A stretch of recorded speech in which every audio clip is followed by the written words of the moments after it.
lesson I've learned about growing a business, especially a startup, and I know this is going to be an unpopular opinion, but being a generalist is so important to making the right business decisions that actually impact revenue. Because revenue is at the very core. And now some will say, well, no, because impressions and brand awareness is my responsibility day to day as a digital marketer. That's how my KPIs are measured. But go a layer deeper than that though. Ask yourself why. Those brand awareness efforts are so that when a consumer has a need for your product, they buy. Same thing with retention or loyalty. It's to keep them as a customer and purchasing. So let's say a sales rep who takes inbound leads and is measured on closing. How many deals or new customers they acquire. But the lead generator sending those leads over, maybe a content marketer, an inbound specialist, is measured on how many leads they bring in. That's why their performance is tied to it, so that's what they're going to care about. The problem is that usually the person making the strategy is usually a director, CEO, and they made a game plan, everything being at the macro level, and they'll even proudly tell you they're big picture thinkers, so they have to measure everything basically from the sheet. The problem with that though is that their equal signs of their math is faulty and usually based on dogma. For instance, sales is a numbers game. So if I'm selling cybersecurity with a minimum contract size of $20,000 and I go ahead and take a Yellow Pages book and then start with the last name A's, that should outperform a lead list 50 financial institutes, right? Well, on paper, the CEO or the director sees the sales rep A called or emailed 150 people per sales rep B called or emailed 15. See, the touch points, they aren't equal. With enough sample size and patience rarely afforded to lead generators or sales reps, those fewer touch points will start to be more profitable. But the problem is they're usually reprimanded, told to pick up their activity levels, so their touch points become sloppy and scattered in order to meet their activity quota. Not taking into account the endless amount of variables and factors, because the equation is more dials equals more money. The CEO or director doesn't have time to build KPIs or reporting, factoring in those qualitative metrics that, again, I will say is going to be an unpopular opinion, but it's a seed planting versus hunter dynamic.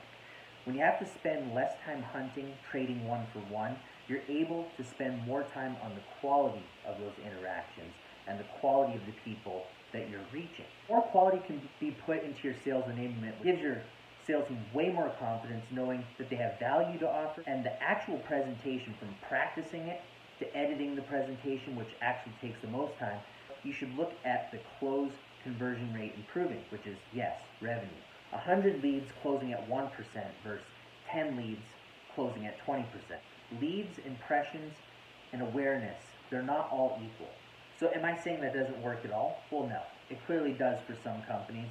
When I consulted for a company that was spending $1 million to bring in $1,040,000, and that would mean that their profit was $40,000, I would say, well, they're still bringing in new clients, they're still cash flow positive, but it leaves out the fact that they have to hire more support and customer reps. That or overload their current ones. Now, to have that kind of foresight, it takes looking at sales, marketing, and business as a Venn diagram, or like a revenue smoothie, not like a car, a truck, and a motorcycle, and asking them to share the same gas tank and go to the same location. We tend to romanticize specialists. On the surface, it logically makes sense. A jack of all trades versus a master of none.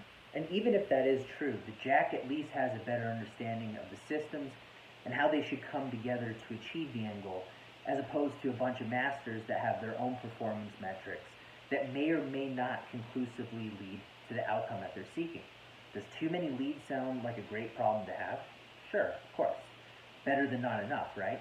But it's still a problem when your closers feel abundant, they blow a bunch of leads, and then tap out of the resource pool because they're spread thin and play the numbers game, instead of providing a memorable and pleasant interaction with your brand. The closer then blames the marketer for sending them crappy leads, and then the marketer blames the closer for not being able to close despite the endless and numerous amounts of opportunities. That's why I use business, sales, and marketing interchangeably, because it's like a watch. If there's one cog off and you only specialize in one specific type of cog, you're not going to be on time. Even though you worked the cog to the best of your ability, you're going to have forces working against you.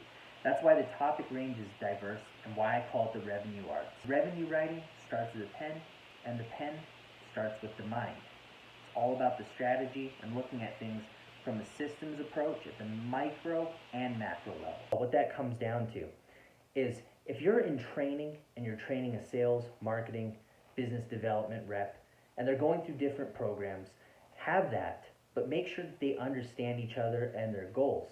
Go back to the fundamentals if you're having a tough time with your performance, because if you look across a wide range of disciplines, even design for instance, what's the postmodern design style? Removing everything that is unnecessary. It's the same thing with words, sales scripting, copywriting, advertisement writing. It's removing the unnecessary details. Cold calling and writing those scripts, same thing with SEO. Anything that does not serve the overarching purpose is removed. That's why I use them interchangeably, because really, revenue is at the core. I don't care how many leads somebody can bring in. I care about how much money people are bringing in. Also, don't forget to check out the Revenue Writers podcast, Spotify, Apple, iTunes, Anchor.fm, and we will see you next time.